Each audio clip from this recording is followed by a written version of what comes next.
আজকের শব্দ টর্পর। শব্দটা শুনে কি আপনার মনে হচ্ছে যে শব্দটার সাথে বাঙালি শব্দ তারপরের কোনো মিল আছে কিনা?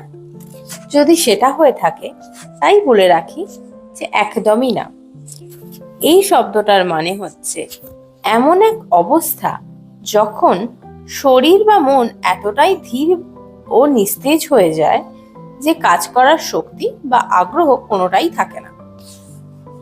ভিডিওটা ভালো লাগলে একটা লাইক করতে পারেন। আর এই ভিডিওটা যদি আপনি ইউটিউব থেকে দেখেন তাহলে চ্যানেলটা সাবস্ক্রাইব করবেন। ফেসবুক বা ইনস্টাগ্রাম থেকে দেখলে পেজটা ফলো করবেন।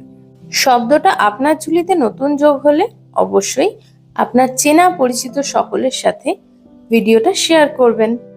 আমরা কিন্তু রোজকার এরকম নতুন নতুন শব্দ নিয়ে আবারও চলে আসবো। আজকের মতো টাটা।